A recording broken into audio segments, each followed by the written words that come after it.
Hello everyone, welcome in neurons classes. हम लोगों ने पिछले क्लासेस में सेल का स्टार्ट किया था कि सेल क्या होता है, fundamental unit of life.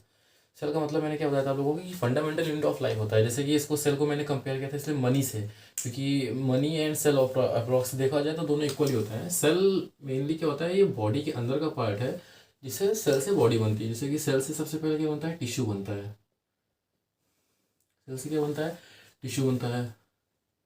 Tissue से क्या बनता है, ऑर्गन बनेगा। और ऑर्गन से क्या बनता है, ऑर्गन सिस्टम लेवल। ऑर्गन से क्या बनता है, ऑर्गन सिस्टम लेवल। तो ये तो मैंने आपको बताते थे कि सेल क्या होता है। सेल मतलब क्या होता था मेनली कि फंडामेंटल यूनिट ऑफ लाइफ। तो मैंने इसका एग्जांपल दिया था कि जितने भी लिविंग ऑर्गेनिजम्स है सब के सब बने किससे हैं, सेल से बने थे। All living organisms are composed of cells.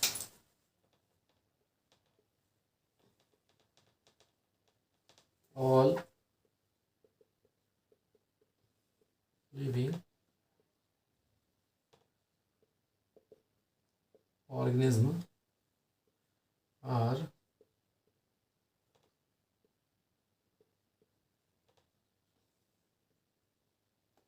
All living organisms are composed of cells. Cells are the fundamental unit of life. ये हम लोगों को पता चल गया था कि सेल क्या होता है, हमारा फंडामेंटल यूनिट होता है किसका, लाइफ का। यहाँ तक हम लोगों को कोई डाउट नहीं था। इसके बाद दो साइंटिस्ट को मैंने आपको नाम लिया था, एक थे स्लीडन एंड एक स्वान। स्लीडन एंड स्वान ने मिलकर एक सेल थ्योरी इन्होंने बनाई थी। सेल थ्योरी क्या होती है, इन लोगों ने उस सेल थ्योरी में ये बताया था कि सारे लिविंग ऑर्गेनिज्म किससे बने हैं, सेल से बने हैं। All living organisms are composed of cells and prod, मतलब कि बने भी सेल से हैं। ठीक है, पहला point, all living organisms are composed of cells. जैसे कि पहला मैंने ये लिखा है, ये हमारा सेल थ्योरी का पहला पॉइंट है। ठीक है, all living organisms are composed of cells and product of cells हो गया, ये है अपनी सेल थ्योरी। और दूसरा पॉइंट क्या होता है, दूसरा पॉइंट रुडोल्फ विर्को ने बताया था, जो कि 1855 में आए थे। इन्होंने क्या बोला था कि पहला point, all living organisms are composed of cells and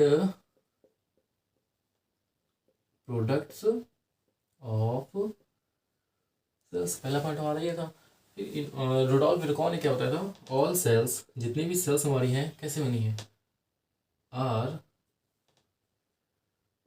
arise from pre existing sales.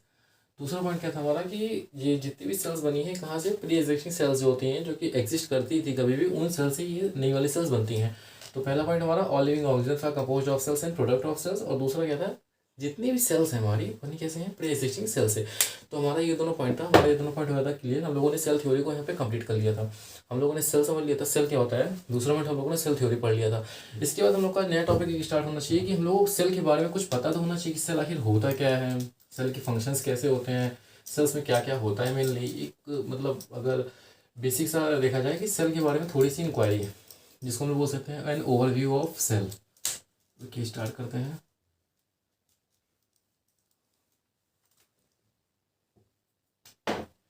मैं कह रहा हूँ एक ओवरव्यू होना चाहिए ना, जैसे हम लोग कहीं घूमने जाते हैं तो उसके बारे में हम लोग जान लेते हैं ना कि कहाँ जाना है, कैसे जाना है, किस ट्रेन से जाना है, सब कुछ मतलब वन टू ऑल हम लोग को जानना चाहिए कि हाँ जैसे कि हम लोग को सेल पढ़ रहे हैं तो सेल के बारे में हो गया। मान लीजिए हम ह्यूमन रिप्रोडक्शन पढ़ेंगे तो ह्यूमन रिप्रोडक्शन में क्या होता है, रिप्रोडक्शन मतलब कि दोबारा प्रोडक्शन मतलब पैदा करना दोबारा से ह्यूमन के थ्रू, मतलब ह्यूमन जो रिप्रोडक्शन करते हैं। तो हम लोगों ने वहाँ पे बता दिया था कि ह्यूमन रिप्रोडक्शन क्या होता है, ये हो जाता है। तो उस हिसाब से एक सेल का ओवरव्यू देखते हैं। ठीक है, तो सेल्स, सेल्स जो होती हैं मेरी दो टाइप्स की होती हैं। पहला पॉइंट, सेल जो होती हैं टू टाइप्स। ठीक है, ये हो गया फर्स्ट। ठीक है, जैसे मान लीजिए सेल अपना, मान लीजिए सेल है, मान लीजिए हमारे फादर हैं, उनके दो बच्चे हैं। पहला प्रो कैरियोटिक, दूसरा यू कैरियोटिक।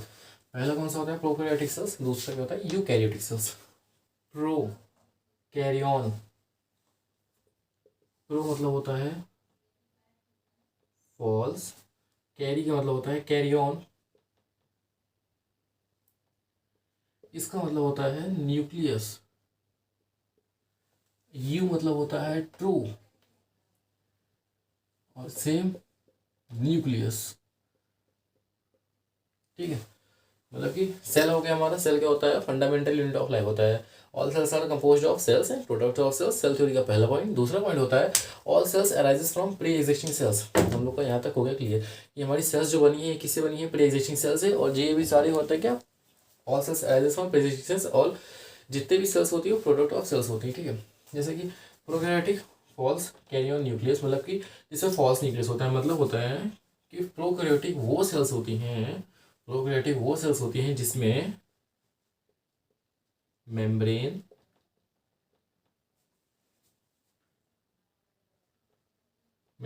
बाउंड न्यूक्लियस नहीं पाया जाता है। ठीक, न्यूक्लियस नहीं पाया जाता है। ये वो होते हैं यूकैरियोट्स, वो होते हैं जिसमें मेम्ब्रेन बाउंड न्यूक्लियस पाया जाता है। मेम्ब्रेन बाउंड न्यूक्लियस जिसमें प्रेजेंट होता है। अब एग्जांपल की बात अगर हम करने लगें कि हमारा जो प्रोकैरियोटिक है, मतलब कि फॉल्स न्यूक्लियस जिसमें न्यूक्लियस नहीं होता, मतलब कि मेम्ब्रेन बाउंड न्यूक्लियस नहीं होता है।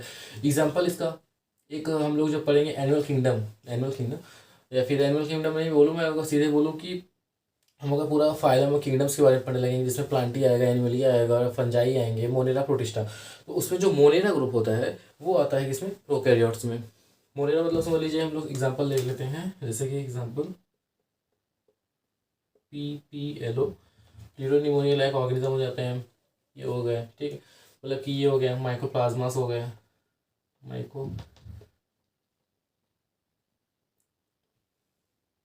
माइकोप्लाज्मा। ये सारे किसमें आते हैं? प्रोकैरियोट्स में। यूकैरियोट्स में क्या आएंगे? प्लांटी आ जाएंगे, एनिमलिया आएंगे। जैसे कि देखिए इसका एग्जांपल हो जाएगा प्लांटी, एनिमलिया, फंजाई, ये सारे किसमें आते हैं? इसमें आते हैं किसमें? यूकैरियोट्स में।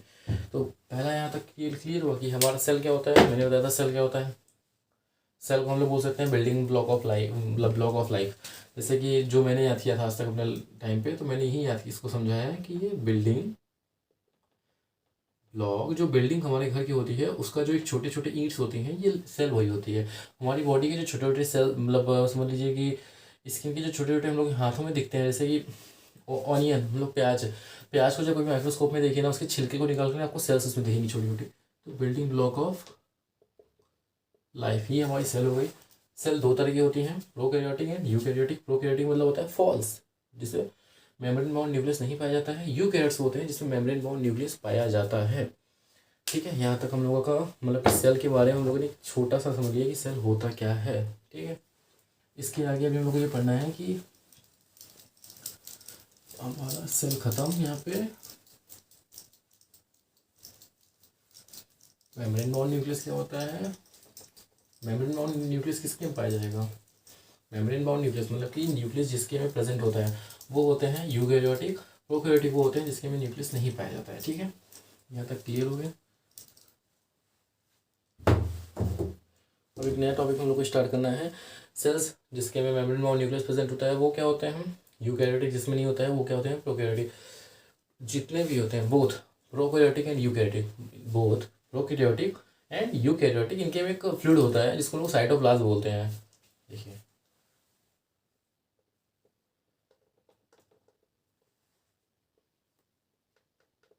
प्रोकैरियोटिक प्लस यूकैरियोटिक, इन दोनों में पाया जाता है क्या? इन दोनों में क्या पाया जाता है? साइटोप्लाज्म। एक फ्लूइड होता है साइटोप्लाज्म। साइटोप्लाज्म में क्या होता है? साइटोप्लाज्म में क्या होता है? जहाँ पे साइटोप्लाज्म में क्या होता है? अब इसको अगर हम लोग डिफाइन करें टर्म को, तो इसको हम लोगों ने बनाया कैसे है? कैसे बनता है साइटोप्लाज्म? कैसे बनता है? सोचने वाली बात है ना, कि मेनली साइटोप्लाज्म, साइटोप्लाज्म, सबसे पहली बात तो इसको डिफाइन किसने किया है? इसको डिफाइन करने वाले का नाम क्या है? Strasburger. I am never say कि स्टारबक्स में नहीं बोल रहा, कॉफ़ी वाली बात मैंने की यार, यहाँ पे मैंने स्ट्रास बर्गर बोला है। ये बर्गर खाने वाला भी नहीं है, साइंटिस्ट है कोई, उनका नाम है स्ट्रास बर्गर। हो सकता है उनको बर्गर बहुत पसंद हो इसलिए उनका नाम स्ट्रास बर्गर रख दिया गया है, कुछ भी कह सकते हैं। मतलब ये जान लीजिए कि साइटोप्लाज्म की डिस्कवरी किसने की थी? स्ट्रास बर्गर ने साइटोप्लाज्म के बारे में बताया था कि हाँ साइटोप्लाज्म कुछ होता है। इसको भी मैं आपको बताएंगे साइट इसका बनता कैसे है। ये साइटोप्लाज्म बनता कैसे है, साइटोप्लाज्म बनने का भी तरीके होते हैं, मतलब कैसे बनता है ये मैं आपको बताऊंगा, बट इतना जान लीजिए इसका मतलब क्या होता है। इंपॉर्टेंट पॉइंट है, ऑल सेलुलर, सारी सेल की सारी एक्टिविटीज, ऑल सेलुलर एक्टिविटीज, क्या मैंने बताया साइटोप्लाज्म के बारे में, जितनी भी सेलुलर एक्टिविटीज होती हैं, all cellular activities, all cellular activities जो होती हैं, मतलब कि जितनी भी सेलुलर एक्टिविटीज होती हैं, एंड केमिकल रिएक्शंस जो होता है, chemical, all cellular activities and chemical reaction occur inside the cell, वो होता कहाँ पे, साइटोप्लाज्म होता है, occur inside the, occur inside the cytoplasm, cytoplasm के अंदर सारी सेलुलर एक्टिविटीज होती है, इसी की वजह से जो सेल्स होती हैं हमारी लिविंग होती हैं, मतलब कि लिविंग स्टेट में रखने के लिए ऑल सेलुलर एक्टिविटीज, एक हम लोग लाइन बोल सकते हैं, अगर याद अब लोग मतलब कि पहले के टाइम पे जाएँ, सेल क्या था मैंने बताया था, इसके पहले हम लोग का रेस्पिरेशन टॉपिक चला था, रेस्पिरेशन में मैंने बोला था रेस्पिरेशन का मतलब क्या होता है कि एनर्जी लिबरेट कैसी होती है, रेस्पिरेशन का क्या मतलब होता है, energy liberation, how energy liberation, मैंने आपको एक्सप्लेन किया था कि सेल में फूड जाता है, फूड कैसे जाता था, सर्कुलेटरी सिस्टम का उसमें पार्टिसिपेशन होता था, तो एक लाइन हम लोग बोल सकते हैं cytoplasm is the main area of cellular activities, cytoplasm is the main area of cellular activities, इसमें हमेशा होगा, हर एक प्लांट एंड एनिमल सेल्स होता है, cytoplasm is the main area of the cellular activities, cytoplasm is the main area of the cellular activities in which both plant and animal cells, जिसमें सारी chemical reactions होती हैं, जिसमें सारी chemical reactions होती है, जिसकी वजह से साइटो जो अपनी सेल होती है लिविंग होती है, मतलब जिंदा होती है, मैंने सीधा लिख दिया all cellular activities and chemical reaction occur inside the cytoplasm, that's why cells are living, ठीक है। या तो साइटोप्लाज्म होता क्या है, एक चीज़ अगर अब साइंटिस्ट का नाम मैंने बताया है, अब हम ये भी बोल सकते हैं कि साइटोप्लाज्म बनता कैसे है, ये भी ये पॉइंट हो, अगर कोई कभी पूछ ले आपसे कि ये साइटोप्लाज्म बनता कैसे है, तो आप क्या बताओगे इसको, देखिए बताते हैं आपको, देखो ये रहा साइटोप्लाज्म,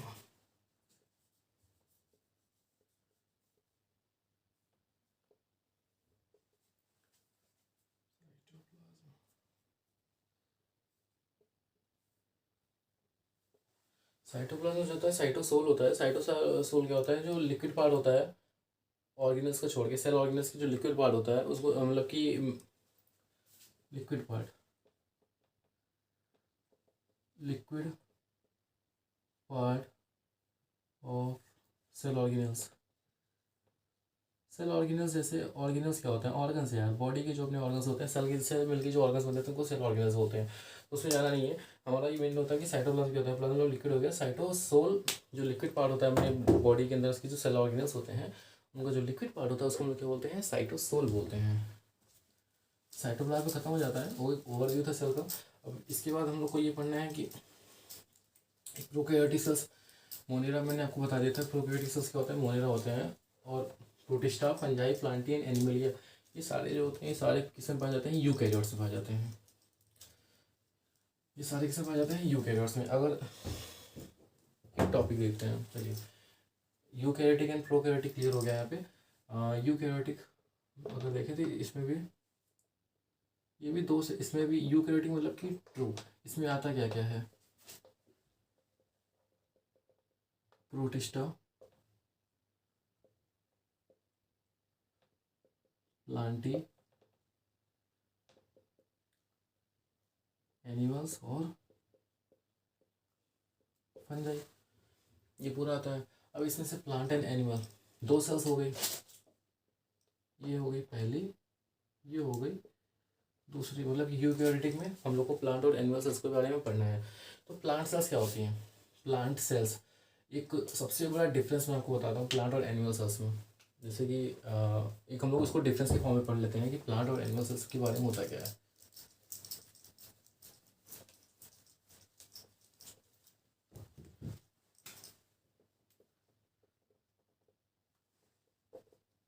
प्लांट, प्लांट्स,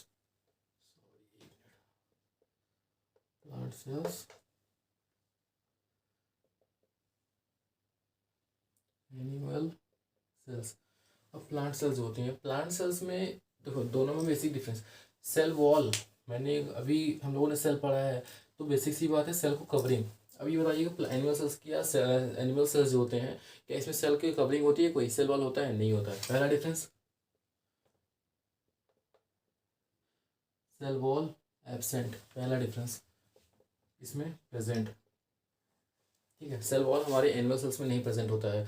अभी सेल वॉल में प्लास्टिड्स पाए जाते हैं, प्लास्टिड्स प्लास्टिड्स होते हैं, सेंट्रल एक वैक्यूल होता है बड़ा सा, वो पाया जाता है। क्लोरोप्लास्ट पाया जाता है जो कि हमारे एनिमल सेल्स में नहीं होता है, हमारे एनिमल सेल्स में वो नहीं होते हैं।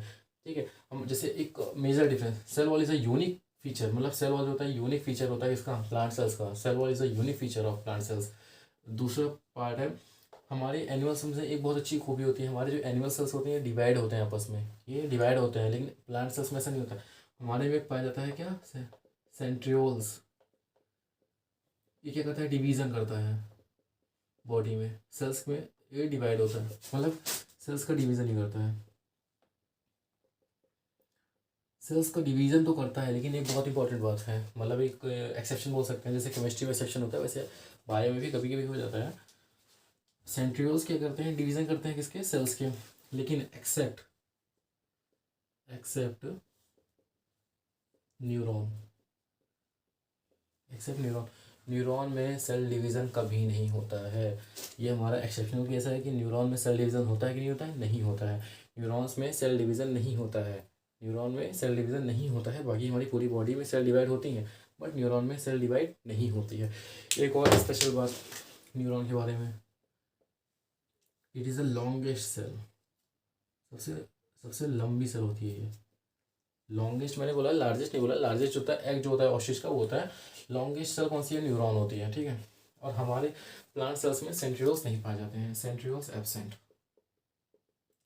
बाकी सारे ऑर्गेनल्स तो होते हैं, उसके बारे में बाद में बढ़ना ही है, लेकिन मेनली क्या होता है हमारे डिफरेंस, एक ओवरव्यू मैंने बोला था सेल के बारे में, बेसिक सी जानकारी क्या होती है। सेल क्या होता है हमको पता चल गया, सेल थ्योरी में पता चल चुकी है क्या होती है। सेल्स दो टाइप के होते हैं, eukaryotes and prokaryotes. We will know कि यू एंड प्रो क्या होता है। उसके बाद हमारे प्लांट एंड एनिमल सेल्स आता है, हम लोगों को पता है कि प्लांट सेल्स क्या होता है और एनिमल सेल्स क्या होता है, ये भी हमको पता है। दोनों में एक सेल वॉल जो होता है यूनिक फीचर होता है इसका, प्लांट सेल्स का। सेंट्रियोल यूनिक फीचर किसका होता है, एनिमल सेल्स का। हम लोग को ये भी पता चल चुका है आज के टाइम पे। यहाँ तक क्लियर हो गया। हमारी लॉन्गेस्ट सेल्स कौन सी होती है, न्यूरॉन होती है। सबसे बड़ी सेल कौन सी होती है, लंबी, न्यूरॉन सबसे बड़ी। Egg of N ostrich. सबसे छोटी कौन सी होती है, माइक्रोप्लाज्मा, पीपीएलओ का ऑर्गन माइक्रोप्लाज्मा होती है। सबसे छोटी सेल होती है किसकी, माइक्रोप्लाज्मा की होती है। सबसे छोटी सेल किसकी होती है, माइक्रोप्लाज्मा की होती है। यहाँ तक कोई मतलब अगर डाउट होगा तो देन प्लीज़ आप कमेंट सेक्शन में आप मुझे कमेंट करके बता दीजिएगा कि हाँ मेरा ये डाउट है। अब सेल, जैसे हम ह्यूमंस की बात करते हैं, ह्यूमंस में शेप एंड साइज होता है, कुछ लंबे होते हैं, कुछ छोटे होते हैं, कुछ मोटे होते हैं, सब मतलब डिफरेंट टाइप्स के होते हैं। अब सेल्स जो होती है हमारी वो भी कई टाइप की होती हैं। कुछ डिस्क शेप हो सकती हैं, डिस्क शेप हो सकती हैं, कुछ अमीबॉइड होती हैं, कुछ पॉलीगोनल हो जाती हैं, मतलब कि डिफरेंट टाइप्स ऑफ सेल्स होती हैं। डिफरेंट शेप्स एंड साइजेस होते हैं, तो उसमें हमको नहीं जाना है कि कितने शेप एंड साइज की या हायर क्लासेस की बात है, वो आपको आगे बताया जाएगा। मतलब एक डिस्क शेप अलग डिफरेंट शेप्स होते हैं, साइजेस होते हैं। ये भी हो गया आपको सेल, मतलब होता नहीं कि सेल जैसे कि हम किसी बारे में जानते हैं ना, उसके डीप में जानना चाहिए हमको। मैं आपको आगे पढ़ाऊंगा, ह्यूमन रिप्रोडक्शन का टॉपिक आएगा, ह्यूमन रेस्पिरेटरी सिस्टम आता है, ह्यूमन एक्सक्रीटरी सिस्टम है, मतलब ह्यूमन फिजियोलॉजी ना बहुत अच्छी है। मतलब सेल हो गया, फिर जेनेटिक्स का पोर्शन आपका आएगा, धीरे धीरे करके आएगा ये सब। तो सबसे बेसिक लेकिन पार्ट हमारा है सेल। सेल आएगा, सेल में डिवीज़न होता है, इसमें कि प्लास्टिड्स आएंगे, अभी क्लोरोप्लास्ट क्या होता है, माइटोकॉन्ड्रिया क्या होता है। जैसे कि एक एग्जांपल लेता हूँ मैं, राइबोसोम्स जो होते हैं, राइबोसोम्स, राइबोसोम्स एक स्पेशल कैरेक्टर है जो कि सॉरी, राइबोसोम एक स्पेशल कैरेक्टर है जो कि यूकैरियोटिक एंड प्रोकैरियोटिक दोनों में पाया जाता है। राइबोसोम्स जो होते हैं दोनों में पाया जाता है। इसका भी एक दो, इसमें भी दो टाइप्स होते हैं, रफ एंडोप्लाज्म, सॉरी, राइबोसोम्स दोनों में पाया जाता है, मतलब कि किसमें, प्रोकैरियोट्स एंड यूकैरियोट्स में। ये हम लोग को हो गया। क्लोरोप्लास्ट होता है, माइटोकॉन्ड्रिया होता है, ये मतलब कैसे टर्म्स है ना जो हम लोग आगे पढ़ने वाले हैं, जैसे कि गोल्जी बॉडी पढ़ेंगे हम लोग, लाइसोसोम्स पढ़ेंगे जो कि सुसाइडल बैग जिसको हम लोग बोला जाता है। तो हमारा बेसिक क्या था, अगर हम पिछले से पूरा एक बार आगे की तरफ बढ़े हैं, तो अभी हम लोगों को सेल ऑर्गेनल से स्टार्ट करने हैं। कल हम प्लांट एंड एनिमल्स उसमें जो डिफरेंसेस होते हैं वो अभी हम इसको ख़त्म करना है कि प्लांट एंड एनिमल्स में डिफरेंस क्या होता है। हम लोगों ने सेल पढ़ लिया, दूसरा हम लोगों ने पढ़ लिया types, third one is overview ले लिया हम लोगों ने सेल का। ठीक है, यहाँ पे आप लोग का ये टॉपिक यहाँ तक क्लियर होता है। अब हम लोग नेक्स्ट लेक्चर में पढ़ेंगे प्लांट एंड एनिमल सेल्स के डिफरेंसेस के बारे में, क्या होते हैं डिफरेंसेस, कैसे हो सकते हैं। ठीक है, यहाँ तक कोई भी आपको डाउट होगा देन प्लीज़ आप कमेंट सेक्शन में आप कमेंट करके बताइएगा। Okay, thank you so much.